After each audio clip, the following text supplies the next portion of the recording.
بسم اللہ الرحمن الرحیم۔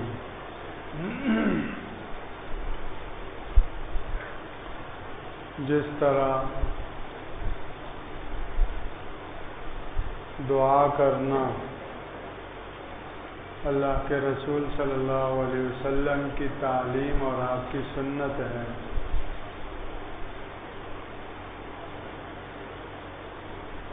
اسی طرح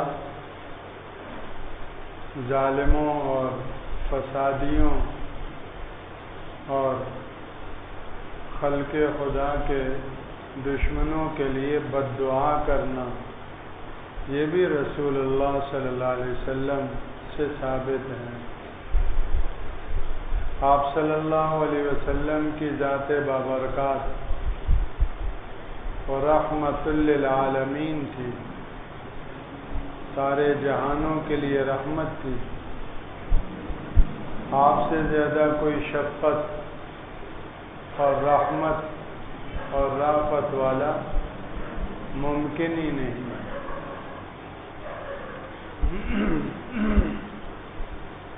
لیکن تمام تر شفقت اور رحمت اور رافت کے باوجود آپ نے نام لے کر بھی بد دعا کی، موذی لوگوں کے نام لے کر، متعین طور پر نام لے کر اللہ کی بارگاہ میں ان کے لیے تباہ و بربادی کی اور پکڑ کی دعا مانگی۔ اے اللہ فلاں کو پکڑ، اے اللہ فلاں کو پکڑ، اے اللہ فلاں کو پکڑ۔ اور ان سب پہ اللہ کی پکڑ پڑی۔ اللہم علیک بعتبہ، اللہم علیک بفلاں، اور اسی طرح اجمالاً بھی ایسے قبیلوں کے اوپر اور ایسے لوگوں پر بد دعا کی کہ جنہوں نے ظلم ڈھایا۔ بعضے لوگ زیادہ رحم دل بنتے ہیں اپنے تئیں اور بد دعا کرنے سے وہ بچتے ہیں اور یہ سمجھتے ہیں کہ بد دعا کرنا یہ صحیح نہیں ہے۔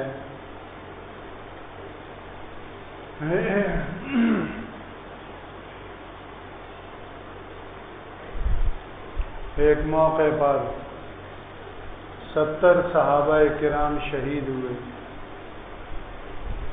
70 صحابہ کرام، جن جن قبیلوں نے مل کر ان کو شہید کیا، اللہ کے رسول صلی اللہ علیہ وسلم نے ان قبیلوں کا نام لے کر نماز کے اندر بد دعا کرنا، 1 مہینے تک فجر کی نماز میں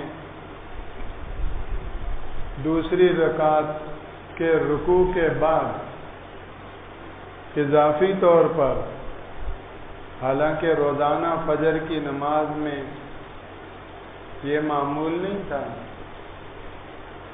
لیکن 1 مہینے تک اضافی طور پر، خصوصی طور پر فجر کی دوسری رکعت کے رکوع کے بعد آپ نے بد دعا فرمائی۔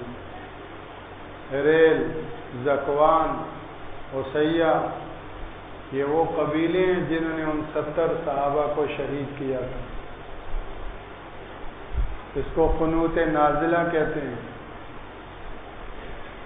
یعنی آئی ہوئی مصیبت اور آئے ہوئے حالات میں اللہ کی طرف متوجہ ہونا، اور ایسے لوگ جو فسادی اور موذی ہیں ان کے لیے بد دعا مانگنا۔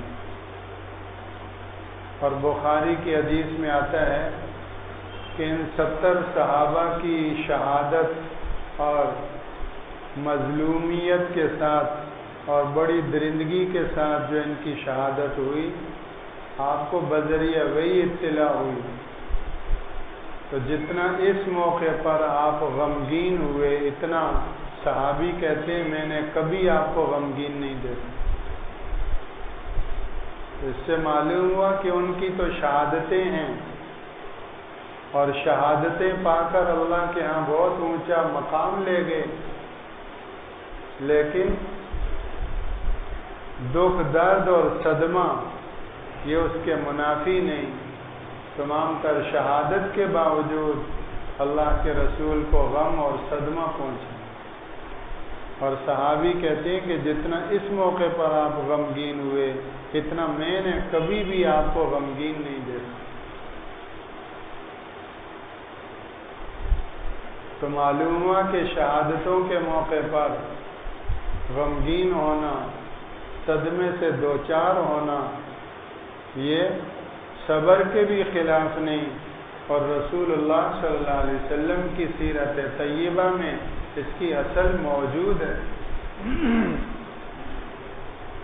اس موقع پر فلسطین کے مظلوم نہتے وہ مسلمان، ان کے حوالے سے ایک تو علمی اعتبار سے ہم مضبوط ہوں،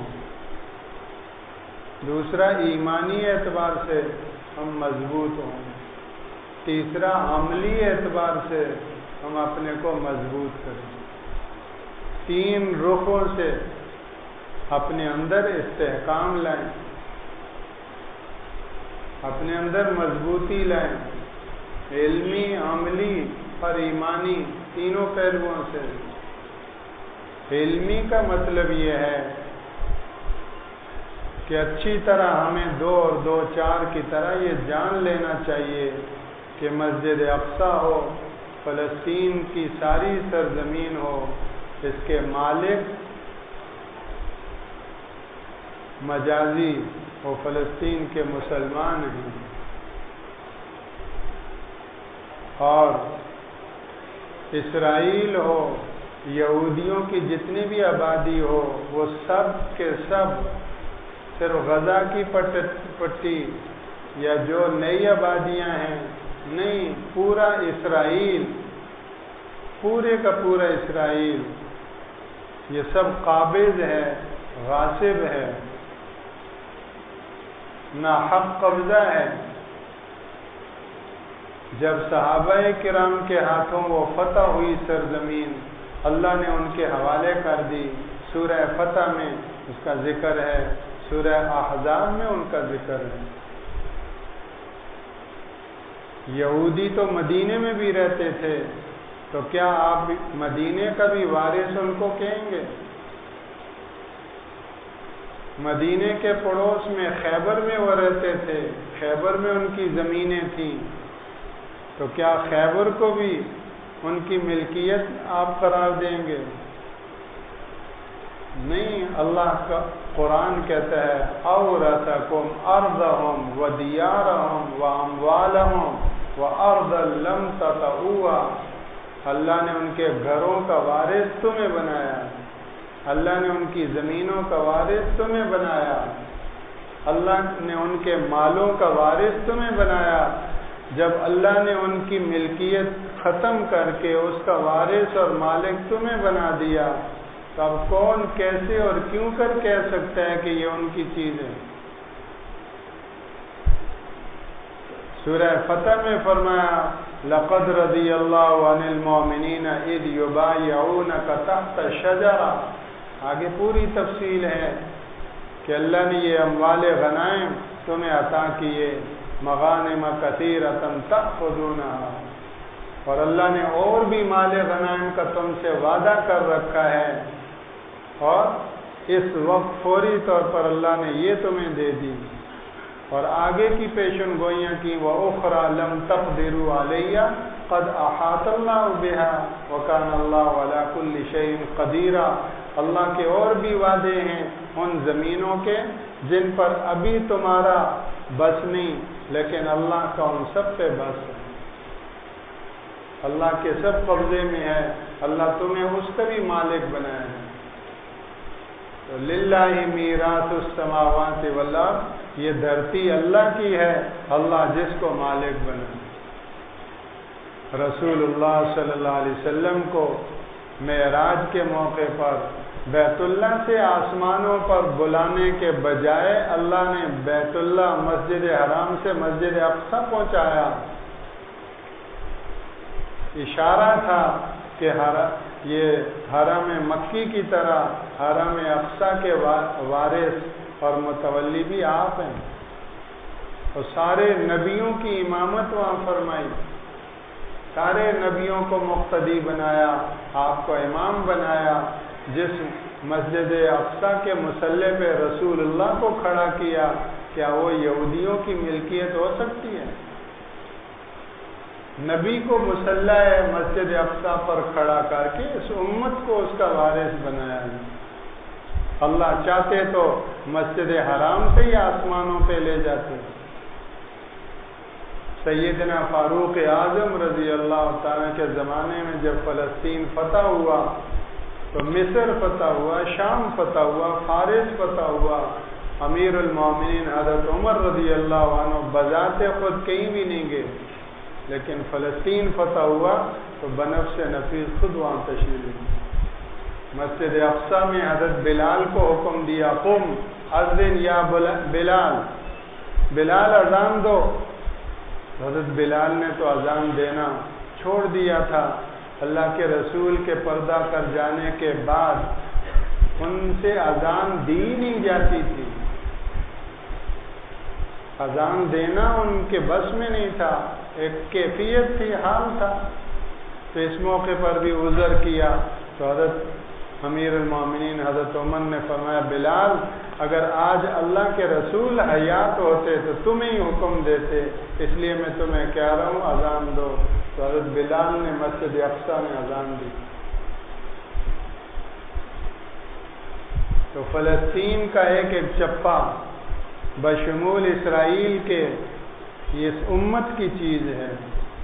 مسجد اقصی کا وارث اور متولی یہ امت ہے، اس امت کا ایک ایک مسلمان مرد اور عورت، جوان اور بوڑھا اور بچہ اس کا وارث ہے۔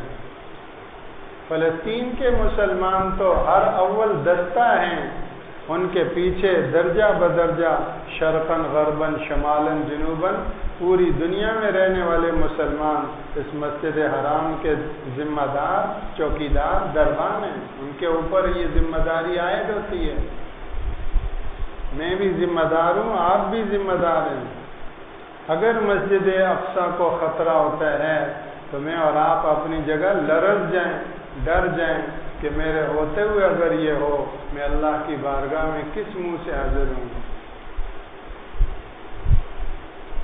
یہ جو جغرافیائی سرحدیں ہیں، یہ فلسطین ہے، یہ سعودیہ ہے، یہ پاکستان ہے، یہ انتظامی اعتبار سے یہ سرحدیں ہیں کہ اس سرحد کے اندر نظم و انتظام کی ذمہ داری اس کی ہے، اس سرحد کے اندر اس کی ہے۔ بس یہ نظم و انتظام کی ذمہ داریوں کی تقسیم ہے۔ اسلام ان تمام تر سرحدی حد بندیوں سے بالا ہے۔ ایسا نہیں ہے کہ پاکستان کے مسلمان کوئی الگ ہیں، فلسطین کے کوئی الگ ہیں۔ لا الہ الا اللہ محمد الرسول اللہ کی لڑی میں سب کو پرو دیا، چاہے یورپ میں رہتے ہیں، چاہے مشرق میں رہتے ہیں، چاہے شمال میں، چاہے جنوب میں۔ جب اللہ کے رسول نے فرما دیا کہ تمام مسلمان جسد واحد کی طرح ہیں، ایک جسم کی طرح ہیں، تو ہم کیسے اور کیوں کر یہ سمجھ سکتے ہیں کہ یہ فلاں لوگوں کا مسئلہ ہے، یہ فلاں ملک کا مسئلہ ہے؟ وہ تو میرا اور اس امت کا مسئلہ ہے۔ ہمدردی، غمخواری، تو اس لیے ایک تو علمی اعتبار سے مضبوط ہوں۔ کہتے ہیں ہیکل سلیمانی، یہ یہاں اس کے اوپر مسجد اقصی بنی ہے، ہم مسجد اقصی کو علیاذ باللہ شہید کر کے ہیکل سلیمانی، ارے دنیا کی آنکھوں میں دھول جھونکنے والے اس دھرتی کے سب سے بڑے جھوٹے یہودی ہیں۔ تم سلیمان علیہ السلام کی طرف اس کی نسبت کرتے ہو۔ مسجد اقصی تو اس وقت بنی تھی جب یہ دنیا وجود میں آئی تھی۔ اللہ کے رسول صلی اللہ علیہ وسلم کی حدیث ہے صحیح بخاری میں، سب سے پہلے بیت اللہ، سب سے پہلے ان اول بیت وضع للناس للذی ببکہ، اور آپ نے فرمایا اس کے بعد مسجد اقصی۔ صحابہ کرام نے پوچھا اللہ کے رسول ان کے درمیان کتنا فاصلہ؟ میں صرف 40 سال. سب سے پہلے بیت اللہ، اس کے صرف 40 سال بعد مسجد اقصی، وہ حضرت آدم علیہ السلام کے زمانے میں وجود میں آئی. تم ہیکل سلیمانی کا کہہ رہے ہو، وہ تو سیدنا سلیمان علیہ السلام کی طرف منسوب ہے جو صدیوں بعد کی بات ہے. تو قدیم ترین گھر وہ بیت اللہ ہے، اور پھر قدیم ترین مرکز توحید کا وہ مسجد اقصی ہے. تو علمی اعتبار سے بھی ہم اپنے کو مضبوط کریں اور دجالی فتنوں کا شکار نہ ہوں. ایمانی اعتبار سے بھی اپنے کو مضبوط کریں. دنیا کی تمام تر ٹیکنالوجی، دنیا کی تمام تر طاقت اور قوت اسرائیل کے ساتھ کیوں نہ ہو جائے، وہ مٹھی بھر نہتے کمزور مسلمانوں کے ساتھ کلمے کی، ایمان کی اور اللہ کی غیبی مدد اور طاقت، اور ہمارا اس پر ایمان ہے، ہمارا اس ٹیکنالوجی پر ایمان نہیں. اللہ چاہے گا تو ان مٹھی بھر ان نہتے مسلمانوں کی قربانیوں سے انقلاب آئے گا اور اللہ سرخروئی نصیب کرے گا. تو ظاہر کے نقشوں سے مرعوب ہونے کے بجائے اللہ کے وعدوں پر، اللہ کی قدرت پر، اس زمین و آسمان کا رب وہ ہے. لا تحسبن اللہ غافلا عما یعمل الظالمون، ہرگز گمان بھی مت کرو کہ اللہ ظالموں کے کرتوتوں سے غافل ہے. سب دیکھ رہا ہے، وہ بصیر ہے، خبیر ہے. ان ربک لبالمرصاد. تو اس لیے ایمانی اعتبار سے بھی اللہ کی ذات و صفات اور قدرت پر غیر متزلزل، غیر گویا کہ وہ متردد، وہ ایمان اور یقین ظاہر کے نقشوں سے کبھی بھی مرعوب نہ ہو. سوچو وہ کیسے دلیر آج کے اس دور میں ایسے ایمان والے ہیں جو ان ظالموں اور جابروں اور دنیا کے بڑے بڑے طاقت اور قوت کے نقشے والوں کے سامنے کھڑے. کیا چیز ان کو کھڑا کر رہی ہے؟ یہ لا الہ الا اللہ.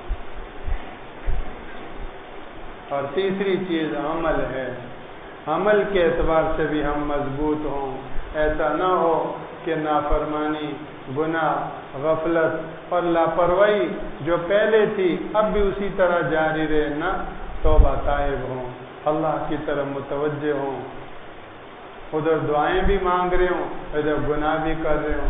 نہیں، بلکہ توبہ تائب ہو کر اپنے اعمال کے اعتبار سے اپنی کارگزاری اچھی بنے. یہ واقعات، یہ حالات، یہ ہمیں جھنجھوڑتے ہیں. اللہ کی طرف لوٹ آؤ، اللہ سے لو لگاؤ، اللہ کی مدد اور نصرت اپنے ساتھ کرو. اور یہ صحابہ کرام کا طرز عمل ہے.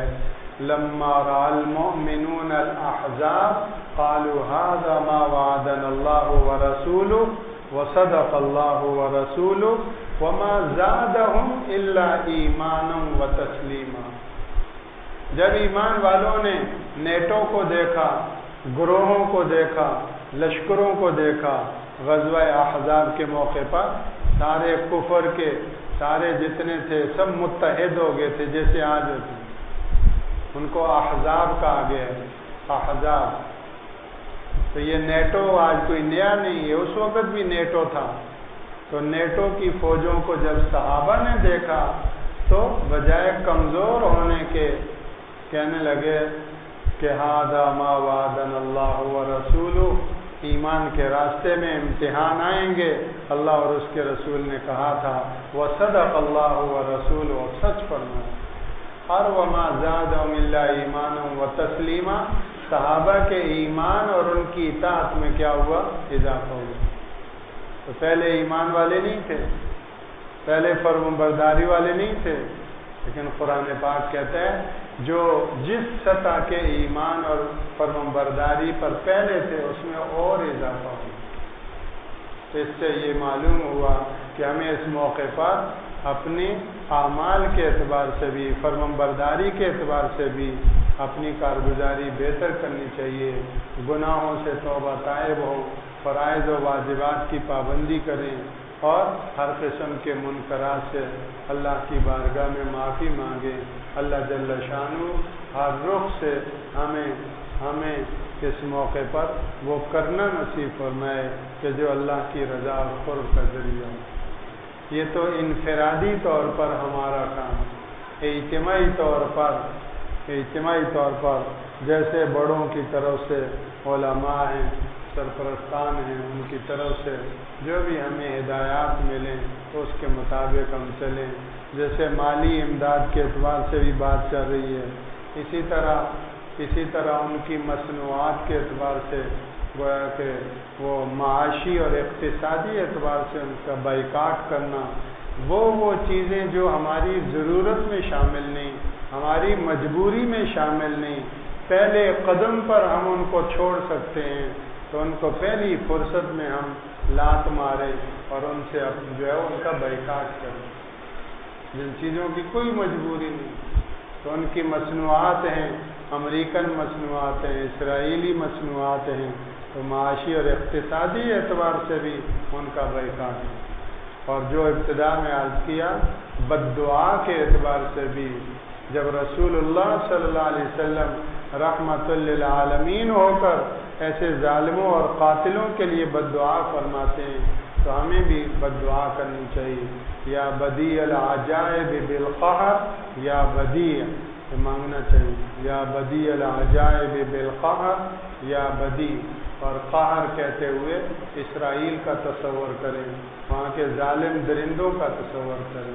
یا بدیع العجائب بالقہر، یا بدیع۔ اب تھوڑی دیر کے لیے اللہ کی طرف متوجہ ہو جائیں، قبلہ رخ ہو کر چار جانوں بیٹھ جائیں، دھیان اور عظمت کے ساتھ اللہ کا پاک نام۔